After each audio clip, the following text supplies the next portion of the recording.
Yo salut à tous les amis, c'est Alex et bienvenue sur ma chaîne YouTube. Aujourd'hui on se retrouve pour une petite vidéo. Vous m'avez posé quelques questions que je trouvais intéressantes.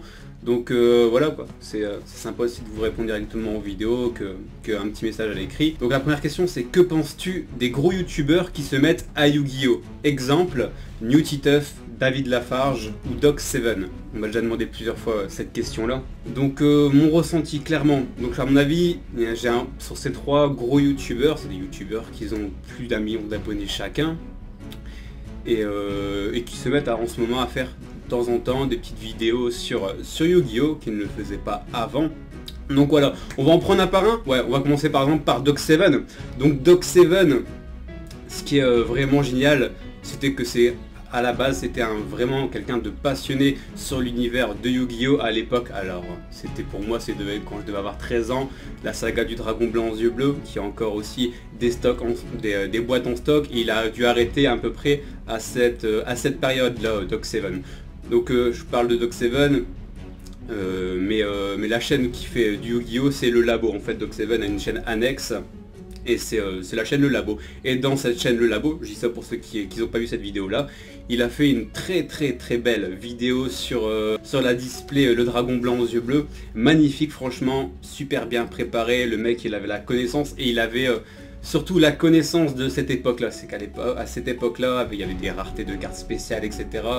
Et on voit qu'il connaît très bien toutes les cartes de cette série. Donc je pense que Doc7 était un très gros joueur Yu-Gi-Oh! À l'époque de cette série là, donc à l'époque un petit peu à la création de Yu-Gi-Oh! Donc ce que j'en pense aussi, c'est déjà qu'il est indépendant. Donc c'est pas quelqu'un qui a été demandé par des marques, pardon, par Konami, de parler de Yu-Gi-Oh! Donc ça déjà c'est un bon point aussi. Donc le mec fait une vidéo sur Yu-Gi-Oh! Ultra bien préparée avec une très bonne connaissance. Et en plus c'est un gros youtubeur qui peut toucher beaucoup de gens et faire découvrir à pas mal de personnes ce que c'est Yu-Gi-Oh! Mais aussi reprendre un petit peu le goût de ces jeux de cartes là à d'autres personnes. Donc pour Doc7, franchement c'est super. Deuxième personne, Newtituff. Newtituff, vous savez un petit peu, j'avais été aussi invité au Yu-Gi Show, où j'avais été à Paris, j'étais parti à Paris, je vous avais fait un vlog, etc. sur cette journée-là. Donc Newtituff, bah, c'est pareil, c'est un youtubeur, 1 million d'abonnés, qui fait des vidéos bien préparées, il parle très bien. Par contre, hein, quand il est sur le plateau, je vous promets que c'est pas des conneries, mais il a un charisme. Même si c'est comme ça, il est vraiment à l'aise. C'est-à-dire qu'il peut taper une discussion et 3 secondes après, bing, et lancer son émission comme ça, vraiment très bien préparé. Donc c'est quelqu'un déjà qui fait pour moi de très bonnes vidéos. Il touche un public encore différent, il fait énormément de let's play sur tous les jeux possibles, aussi beaucoup sur Pokémon. Donc c'est quelqu'un qui va toucher aussi une tranche d'âge de l'époque de Yu-Gi-Oh!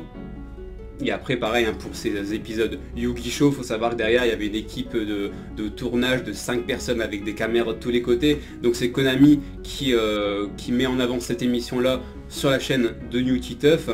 Mais voilà, en plus il n'y a pas que Konami, on a Newtituff qui est quand même quelqu'un qui parle bien, qui présente très bien. On a toute l'équipe de Konami, donc c'est-à-dire aussi tout ce qui est montage vidéo, caméraman, etc.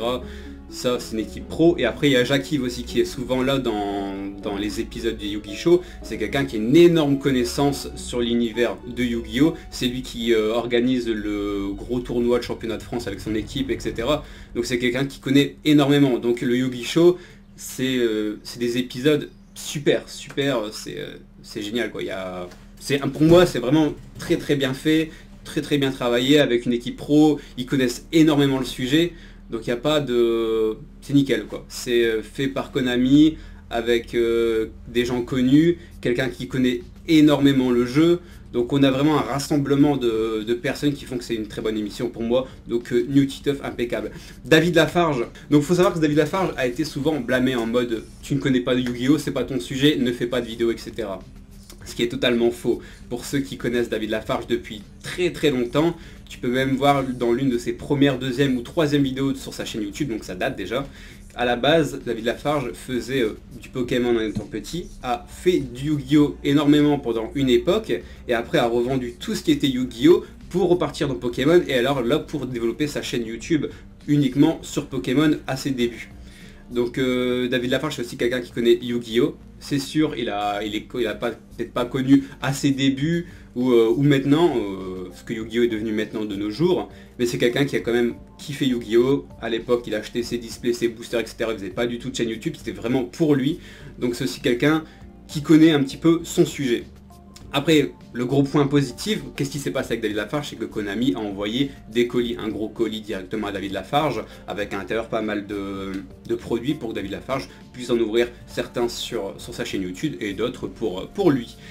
Donc ça c'est une technique aussi de vente par Konami. Il faut très bien savoir que Konami c'est une entreprise à la base, c'est pas que les cartes Yu-Gi-Oh, c'est aussi les jeux de foot comme PES, c'est Metal Gear Solid, c'est énormément de licences de jeux, donc c'est une énorme entreprise Konami à la base, qui est au Japon, avec un petit peu en France, en Angleterre, etc.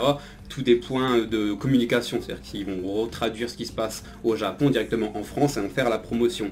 Donc le fait que Konami en France s'investisse beaucoup sur les youtubeurs, justement, même à Doc7, ils avaient aussi proposé quelques produits à Doc7, si je me souviens bien, sur Twitter. Mais voilà, Konami utilise des personnes connues de la tranche d'âge de Yu-Gi-Oh! Et qu'ils ont une certaine audience assez développée. Ces 3 youtubeurs, tous les 3 à plus de 1 million d'abonnés. Donc forcément, pour moi, Konami, c'est génial ce qu'ils font parce qu'ils sont pas là à balancer des publicités le matin, etc. pour faire découvrir des produits Yu-Gi-Oh! À la télé comme pas mal d'entreprises pourraient le faire. Mais ils sont là directement à utiliser une technique commerciale directement via des youtubeurs qui touchent énormément de jeunes personnes, environ de la tranche d'âge de Yu-Gi-Oh! Et en plus, ils donnent ça pas à n'importe qui, mais à des personnes qui savent très bien. S'ils ont tous les 3 1 million d'abonnés, c'est quand même que c'est des youtubeurs qui font quand même du très très bon travail.